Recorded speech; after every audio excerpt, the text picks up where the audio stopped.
Welcome to Living with the Times. Today we're going to discuss the upcoming Torah portion of Pinchas. And we'll start with the end of last week's Torah portion, where Bilam, the magician who was hired to curse the Jews, he failed. God put blessings in his mouth.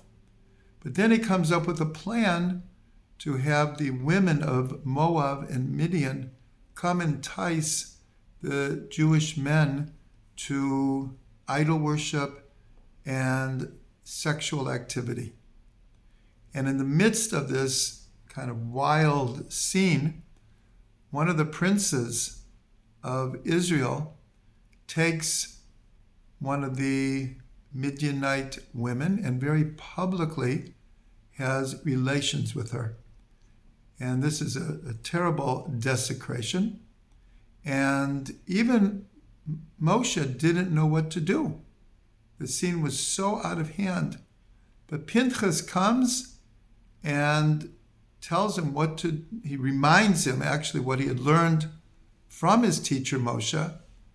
And in order to stop the plague that was spreading throughout Israel, actually 24,000 people had died and it was spreading, Pinchas killed Zimri and Cosbi, the prince and the woman from Midian, and it stopped the plague.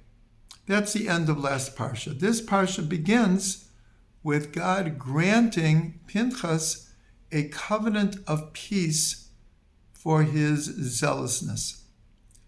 Now everyone asks, how is it that God gives a covenant of peace through an act of violence? On the surface, it's not easily understandable. So if we look at modern times, we'll just take one example, but this has happened many times in history, and it happens many times between people. In World War II, America's two greatest enemies were Germany and Japan. And millions of people died in this war. And at the end, America and Europe defeat Germany, and America defeats Japan.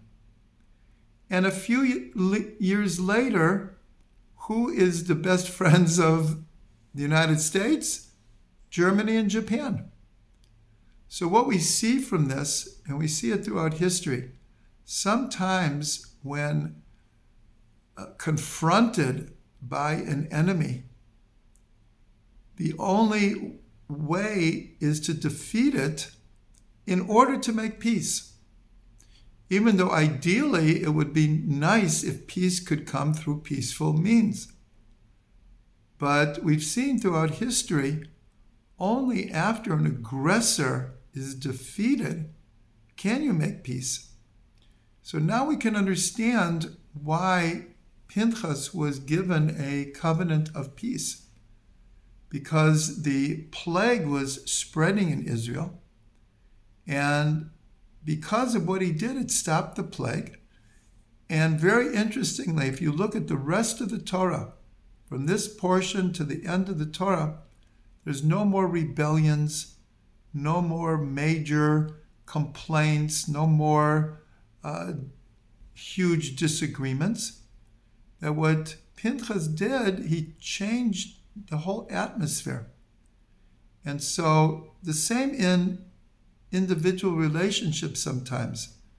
If someone is being bullied or someone is being oppressed or taken advantage of, sometimes the only way we can stop it is by taking a very strong stand. It doesn't have to be a violent stand, but still it has to be like the buck stops here. This cannot continue. And then in many cases, the person will listen, will back off. So this idea of a covenant of peace coming through a violent act is hinted to in the word for peace, shalom, a covenant of peace. The vav of the word shalom is broken in the middle. Usually, if a letter in the Torah is incomplete or broken, the entire Torah becomes invalid. But here you have a letter that's purposely broken in the middle. And that, of course, is an allusion to everything we've been talking about. That ideally, we want peace to come through peaceful means. And so this broken Vav recognizes that Pinchas deserved this covenant of peace, but it's also hinting that hopefully peace can come through peace. There's another beautiful hint here because the letter Vav, which is broken, Vav equals 6. And we're told in the first verse of the Torah, there are 6 alephs, 6 letters aleph. Aleph equals 1. So the sages learn from this that this cycle of history will last for 6,000 years. Because the letter aleph also means elef, 1,000. And so this broken vav is hinting to us that we look at almost every generation, there's war after war after war, hatred, violence, and this is all throughout history. So this broken vav is hinting to us that our cycle of history has been full of war, but what are we waiting for? We're waiting for the Messianic era where war will be a thing of the past and peace will come to the whole world. And so there's an expression from Rabbi Nachman, if you believe you can break, believe that you can fix. So even though all of history has been metaphorically a broken vav, we believe that we can fix it and it will be fixed. May we merit to see that time.